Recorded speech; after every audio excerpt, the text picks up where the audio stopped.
یہ کوئی فیصلہ نہیں لکھتی ہیں، دلیل نہیں دیتی ہیں، ایک گلٹی ناٹ گلٹی کر کے۔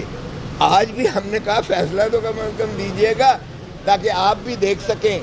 کہ یہ کون سا انصاف کے ایوان ہے کورٹ مارشل کی جو آپ عدالتیں کہہ رہے ہیں، جس پہ آپ نے معطل کر دیا اس آرڈر کو اور انہیں اجازت دے دی کہ آپ جو ہے ٹرائل چلائیں لیکن فیصلہ حتمی نہیں کریں گے، اور 20 کا آپ نے کہا کہ فیصلہ کر کے ان کو،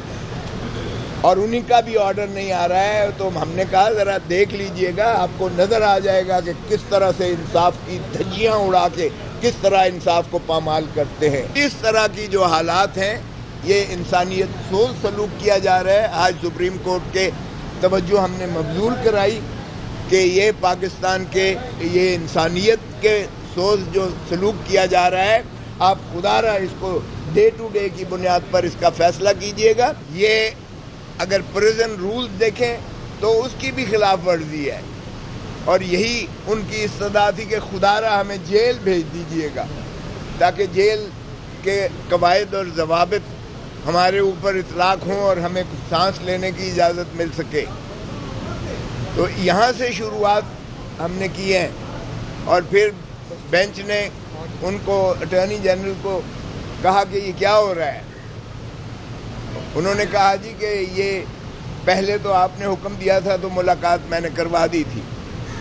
اب انہوں نے باہر کا سختی سے کہا ہے کہ اس پر جو ہے ان کو دیکھیے گا اور انسانی حقوق کی جو ہے اور قانون کی اور عملداری کے مطابق ان کی جو ہے ملاقاتیں بھی کی جائیں، اور یہ زنجیریں اور ہڈ پہنا کر ان کے ساتھ جو حال کیا جا رہا ہے، مجھے تو لگتا ہے کہ اٹارنی جنرل بھی بے بس ہے اور یہ عدلیہ بھی بے بس ہے۔ اس لیے بے بس ہے کہ اگر بار بار کہنے کی ضرورت پڑتی ہے کہ یہ ان کے ساتھ سلوک کریں، تو ہم نے تو چاہا کہ جی فیصلہ کیجئے گا، آپ خدا را فیصلہ کریں اور ڈے ٹو ڈے اس کو چلائیں، روز بنا پر چلائیں۔ اور ایک جج صاحب شاہد وحید صاحب نے یہ کہا کہ آپ ذرا سکوپ دیکھ لیجئے گا اس اپیل کا جو آپ اٹارنی جنرل کو کہا۔ 2 اعتراضات بنیادی ہوئے، ایک کہ وفاق نے جو اپیل کرنی تھی، وفاق کو مصطفیٰ امپیکس کیس میں اس کی تعریف سپریم کورٹ کر چکی ہے کہ وفاق کا مطلب کابینہ اور وزیر اعظم ہے۔ تو انہوں نے کہا آپ نے کابینہ اور وزیر اعظم سے اجازت لی ہے؟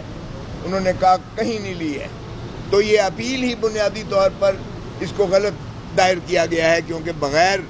کابینہ اور وزیر اعظم کی منظوری کے یہ اپیل ہو ہی نہیں سکتی تھی، اور ان 5 ججز کا فیصلہ جو ہے وہ حتمی ہو چکا، کیونکہ اب اپیل جو ہے زائد المیعاد ہو جائے گی۔ دوسرا اعتراض اسی کے جسٹس منصور علی شاہ صاحب نے جو پریکٹس اینڈ پروسیجر ایکٹ کی جو فل کورٹ نے سنوائی کی تھی، اس کے پیرا 14 میں اس کے حدود و قیود کو متعین کیا گیا ہے۔ اس میں یہ نہیں ہے کہ آپ دوبارہ سب کچھ پڑھیں گے، بلکہ آپ اسی فیصلے میں یعنی ایک ریویو کے انداز میں اسی میں بتائیں گے۔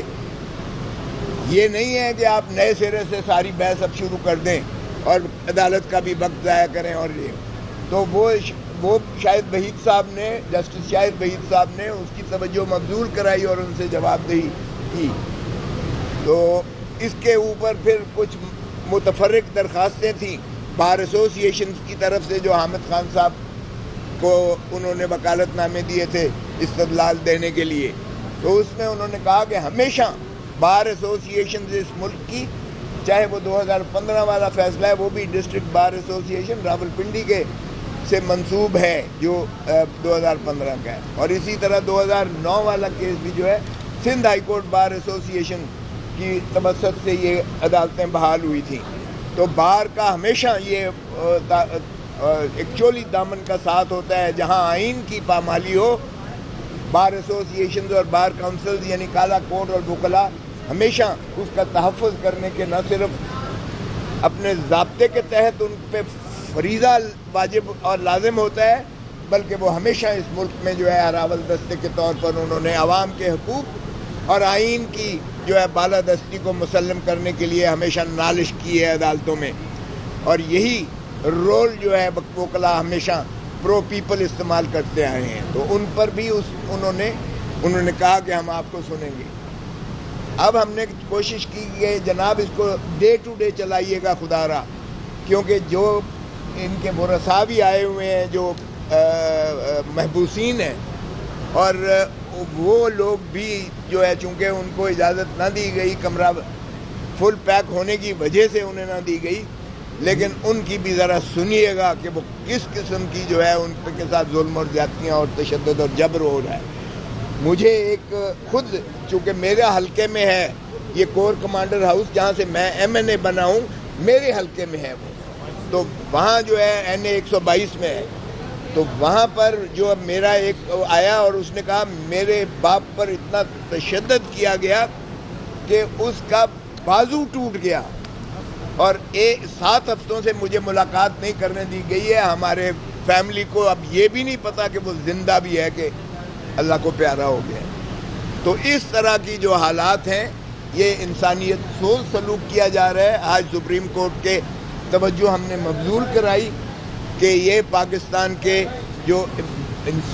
یہ انسانیت کے سوز جو سلوک کیا جا رہا ہے، آپ خدا را اس کو ڈے ٹو ڈے کی بنیاد پر اس کا فیصلہ کیجئے گا، تاکہ ان کو مخلصی ہو اور انصاف دیجئے گا۔ انصاف کے متلاشی ہیں یہ لوگ جو 105 سے 20 اس میں سے جو ہے انہوں نے رہا کیے، وہ بھی پچھلے فیصلہ جو آرڈر ہوا تھا اس میں سپریم انہی بینچ نے حکم دیا تھا کہ ان 20 لوگوں کے جو فیصلے ہیں وہ فیصلے کی نقول اور ان کے متعلقہ ریکارڈ پیش کیا جائے، اور آج کوئی پیش نہیں کیا گیا۔ ہمارے اعتراض کے باوجود تو فرمانے لگے کہ کیا آپ اس کو چاہتے ہیں کہ یہ ہم اس بنا پہ التوا کرتے ہیں؟ ہم نے کہا نہیں، آپ کم از کم اپنے فیصلے پر تو عمل درآمد کروائیے گا، اس لیے کہ فیصلہ یہ لکھتے ہی نہیں ہیں، یہ فوجی عدالت نہیں ہے، یہ کورٹ مارشل جو ہے یہ عدالت ہی کہنا اس کا جو ہے میں سمجھتا ہوں یہ عدلیہ کی تضحیق ہے۔ آئین کے اندر آرٹیکل 175 کے تابع یہ نہیں ہے عدالتیں، یہ کوئی فیصلہ نہیں لکھتی ہیں، دلیل نہیں دیتی ہیں، ایک گلٹی ناٹ گلٹی کر کے۔ آج بھی ہم نے کہا فیصلہ تو کم از کم دیجیے گا، تاکہ آپ بھی دیکھ سکیں کہ یہ کون سا انصاف کے ایوان ہے کورٹ مارشل کی جو آپ عدالتیں کہہ رہے ہیں، جس پہ آپ نے معطل کر دیا اس آرڈر کو اور انہیں اجازت دے دی کہ آپ جو ہے ٹرائل چلائیں لیکن فیصلہ حتمی نہیں کریں گے، اور 20 کا آپ نے کہا کہ فیصلہ کر کے ان کو، اور انہی کا بھی آرڈر نہیں آ رہا ہے۔ تو ہم نے کہا ذرا دیکھ لیجئے گا، آپ کو نظر آ جائے گا کہ کس طرح سے انصاف کی دھجیاں اڑا کے کس طرح انصاف کو پامال کرتے ہیں۔ تو وحشیانہ جو بربریت روا کی جا رہی ہے وہ ویسے تو سارے ملک کی ماشاءاللہ ہے، لیکن بالا ترین عدالت سے ہمیں انصاف کی توقع ہے۔ اب 11 تاریخ اس پہ دی ہے انہوں نے، اور ہم نے استدعا کی ہے خدا را اس کو ڈے ٹو ڈے روزانہ کی بنیاد پر سن کر اس کو یکسو کیجیے گا، اس کا فیصلہ کیجیے گا۔ پاکستان کی عوام اور پاکستان کا آئین بھی آپ سے متقاضی ہے کہ انصاف دیجیے گا پاکستان کے شہریوں کو۔